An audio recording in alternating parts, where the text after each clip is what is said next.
This week in Starbase, we've had ships and boosters moving up and down Highway 4. We had a test tank go pop, we have loads of future vehicles under construction, and, well, Booster 9 lost its crown. Howdy Star fans, I'm Jack Beyer for NSF, and this is your Starbase Update.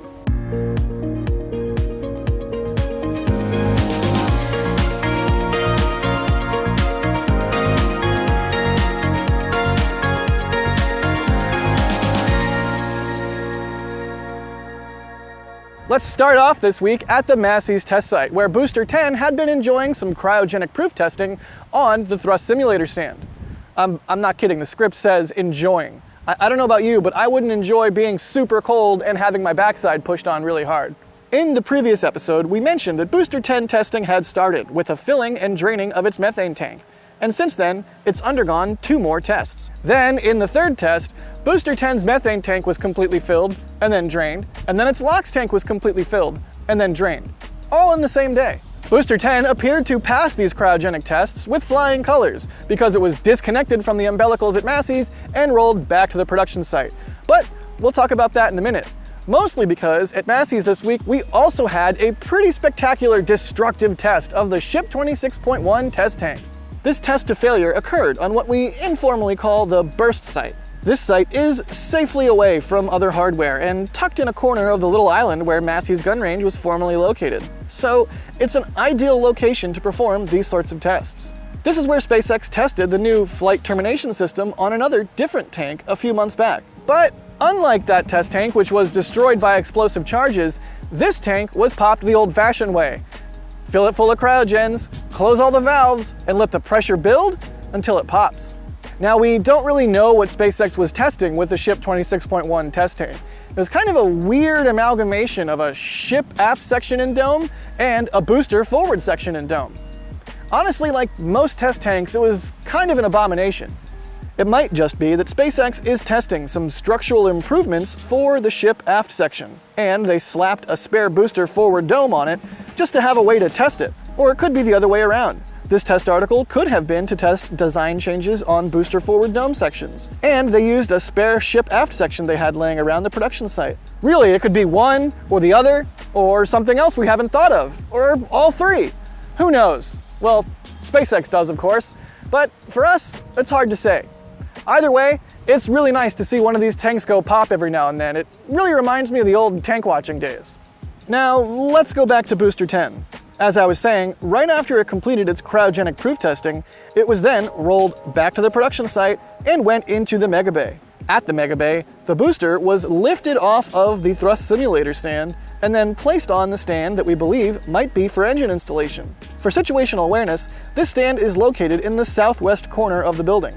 Remember that mystery white stand that was built at the Sanchez site and then moved into the Mega Bay? Yep, that's the one. It's going to be kind of hard to know now what kind of work will be done on Booster 10 and what sort of hardware it will get, because it's tucked away inside of the Mega Bay, and frankly, it's quite hard to see what's going on. But we hope it'll get engines and shielding and all the bits and bolts needed to get into static fire testing once the pad is cleared for that use. Another thing they may install on the booster while it's in the Mega Bay is the pair of massive CO2 tanks that go under 2 of the chines, which are used for the vehicle's fire suppression system. Now, if you're thinking right now, huh? A booster has CO2 tanks? Yes. And if you have no idea what I'm talking about, maybe go watch our recent video on design changes between the last flight and this one on the ship and booster. It's a really great video, and we talk about the CO2 tanks in a fair amount of detail, so check it out. We saw these 2 tanks packed up and ready to go outside the shipping and receiving tent at the Sanchez site. For reference, this is located more or less across Remedios Avenue behind the Mega Bay. Given all this, it wouldn't be surprising to see them move these to the Mega Bay and have them installed at the same time as they work on Booster 10's engine section. Speaking of working on future boosters in the Mega Bay, stacking of Booster 13 is going speedily next to Booster 10. Booster 13 stacking is continuing at a great pace, with only 2 pieces remaining to be stacked to complete its liquid oxygen tank. That's at least at the time of recording. Maybe more of it's completed by the time you watch this. I say that because there are still quite a lot of different sections laying around the ring yard, so it wouldn't be surprising to me if SpaceX was just mere days away from fully building Booster 13. The other part of Booster 13, which is its methane tank, might be stacked soon as well, so keep an eye on Starbase Live and maybe you'll catch it. It's kind of mind-boggling to see that we have 4 completed boosters, 9, 10, 11, and 12, with a 5th coming rapidly down the pipeline. You can definitely tell that here in Starbase, the machine that builds the machine is running at full steam. And on that same note about SpaceX's Starship assembly line, Ship 31 stacking is also continuing inside the high bay. There, the ship is almost complete, and it's only missing its engine section. So just to underscore this point about the machine that builds the machine, we now have a ton of ships stacked and ready to go. 25, 26, 28, 29, 30, and now 31 will be joining their ranks. That's 6 ships. That's insane.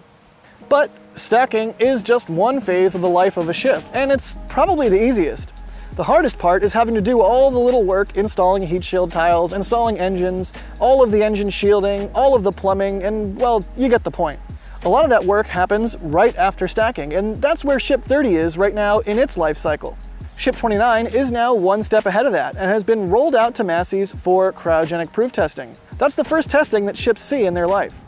But before it's moved to Massey's, Ship 29 has had a lot of work done on it. I mean, you can see clearly the quality of its tiles, and if you pay close attention, the crane lifting points on the nose cone have been removed and tiled over. Now you may remember that this typically happens much later in a ship's life cycle, typically as it's being prepared for launch. That's what happened with Ship 24, and that's what happened with Ship 25 as well. This is mostly because by then the ships would not need to be lifted by a crane anymore, and only lifted by the chopsticks. But this time, the reason why they did this was precisely because the ground crews will not need to use the good old lifting squid anymore. In the past few weeks, SpaceX teams have been building a new 2-point lifter that uses the same interfaces used by the chopstick pins to lift ships. Now, SpaceX did build one of these 2-point lifters and test it out a few months ago, but it didn't really work too well. Cough, cough, it broke a bunch of tiles on the ship, cough, cough. Sorry, I don't know what's in my throat today. With this new 2-point lifter, the crews were able to use it to lift Ship 29 up from its transport stand and onto the thrust simulator stand, all without any issues. And after that, Ship 29 was rolled out to Massey's. Coming back to those lifting points, you can see that the holes where the crane attachment points were located have not only been covered, but also that a metallic cover has been welded to the airframe of the ship. That basically means there's no hole anymore, and there's no way they can return back to having those lifting points. SpaceX must be very certain this new 2-point lifting rig won't cause any problems. Ship 29, however, wasn't the only thing rolling out to Massey's this week, as we had yet another test tank. Yes, another one. This one consists of a tank section with 2 E-domes, or elliptical domes, on the top and bottom. Now, what are they going to test with this tank? Your guess is as good as mine, but logically, something with elliptical domes would make sense, because, you know, it's got elliptical domes. Moving right along, at the rocket garden, Ship 28 is still being worked on as it sits on the engine installation stand. You can clearly see that over the last few weeks, it's received some rather interesting hardware on its nose cone section. For example, near the tip of the nose cone, a set of covers has been put in place over the header tank vents, making them look like the cowbell vents that we see on the common dome section of boosters and also on ships. This was a design change which we had already seen on Ship 31's nose cone, so it appears that this is a retrofit for this vehicle. You can also see this set of black square patches a little bit lower on the ship. These weren't even there last week. We did see preparation work for these, but we were certainly not expecting this kind of hardware to be installed. We don't really know what they might be for, but they could be protecting Starlink antennas underneath them. They might also be protecting some sensors or some other kind of antenna. Just like everything else in Starbase, we can tell you what we see and make some conjectures, but there's not really a solid explanation. Besides those changes on the nose cone, a ton of work is still ongoing on the payload bay section and Ship 28's 2 main tanks. So maybe it's going to be a little bit before it comes off the engine installation stand. And that's honestly not surprising given the amount of scaffolding around the vehicle. Now, if you've been paying attention up to this point, you're probably starting to notice a theme.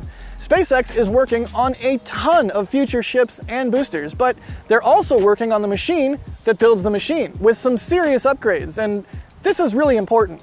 The massive footprint expansion of the Star Factory building has now reached Highway 4, and groundwork is well underway to expand it further southwest where the mid-bay was previously located. We can see that now a lot of the north side of the building is almost completed, with walls and roof covers having been installed, while the side closer to the road is now receiving roof beams and some final wall columns. Now, if you're wondering why this section of the building is taller, that's to be able to fit nose cones inside that part of the building.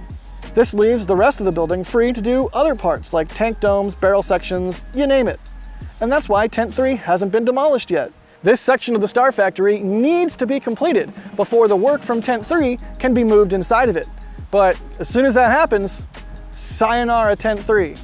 Now at this point, I'm sure some of you are like, yeah, but what's happening at the launch site? So let's head there. Ship 26 has had quite a lot of work done inside of its tanks lately, but earlier in the week, the crane was disconnected and it seems like that work is now on pause. However, it could be that the reason the crane was disconnected from Ship 26 has less to do with something with Ship 26 and more because the crane had something more important to do, and that is remove the hot stage ring from Booster 9. That's right, Booster 9 has lost its crown. But maybe by the time you watch this, it'll already be reinstalled. Who knows? So don't worry, don't panic, everything's gonna be okay. Maybe. But I'll tell you why we don't think this is the hugest deal. Since they removed the hot stage ring from Booster 9, we've seen workers go onto the forward dome of Booster 9 and do some work there.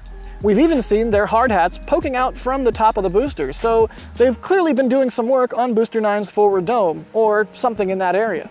Now, this could be because they want to perform some extra work here, and as you can imagine, with the hot staging ring in the way, they can't access it. So by removing it, now they can. Similarly, maybe they had some work that they wanted to do to the hot stage ring itself, like some reinforcements or who knows what, and that would give them 2 times the reasons to remove it. In any case, I don't really think it's a reason to panic. It could be reinstalled the next days or weeks, and like I said a moment ago, it could already be reinstalled by the time you watch this. I mean, I'm recording it on Saturday, you're gonna watch it on Monday, so we all know SpaceX is not waiting around here. Either way, in the next days and weeks, I'm sure it'll get placed back atop Booster 9, and we'll see a full stack again soon.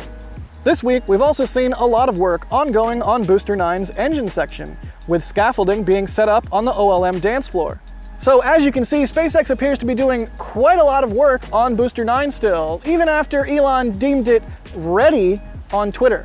If you remember from last week, we talked about how Starbase General Manager Kathy Loiters said that they were still working on regulatory approval, but she also said that there was still some work left to do that they want to get done before fully signing off on the hardware for flight. Given those comments and given what we're seeing, I say this is all very much aligned. On the regulatory side, which I'm sure you're all very curious about, NSF had reached out to the FAA and the Fish and Wildlife Service to get some comments on what's going on, but these comments also sort of raised some more questions. The FAA said that it, quote, is optimistic it may complete the safety review of the license application by the end of October.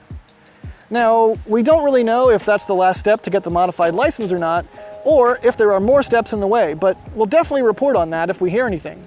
On that same note, the FAA said that due to modifications being done to the Starship program, also known as ships, vehicles, and ground systems, that an additional environmental review would be necessary. We already kind of expected this extra review where SpaceX and the FAA try to cross all the T's and dot all the I's and make sure that the flight itself doesn't stray much from the environmental assessment that was performed in 2022. A similar thing happened for Flight 1 after all. At the end, it connects to what the Fish and Wildlife Service then talked about as well, which was that as part of that review, in August, the FAA sent a letter and draft biological assessment to the Fish and Wildlife Service to basically look into these changes. In particular, the effects they're considering are related to the new water deluge system, which, to be real, makes sense given the sheer amount of water used and, honestly, sprayed all over the wetlands. Part of the agency's comment also mentioned that they have 135 days to issue a final biological opinion. And I know, that sounds like the end of the world, but that's only at first. When you think about it, the reality could be that this process does not take the entire 135 days, and that's just the upper bound of time it could take. That said, on the flip side, Fish and Wildlife could come back to SpaceX and the FAA and say they need even more time. But hopefully that's not the case, since this review has been underway for well over a month now, and hopefully there's not a lot of work remaining. I'm sure a lot of you are super excited to see this flight, and I sure am too. But there's going to be loads more flights of the Starship program. So it's good to get this stuff out of the way, from hardware to paperwork and everything else. That is, at least until SpaceX changes a bunch of things and we have to go through the whole process over again. So to sum it all up, as we've talked about in this video, there's a load of work going on, not just for IFT2, but also for all the future flights of Starship. This is not a sprint, it's a marathon, and it doesn't matter how it starts, it matters how it continues. And there's lots of potential for excitement, literally right around the corner. So you know the YouTube spiel. Subscribe to the channel, hit the like button, do all the things so we can continue to bring you the exciting future of spaceflight 24 hours a day, 7 days a week.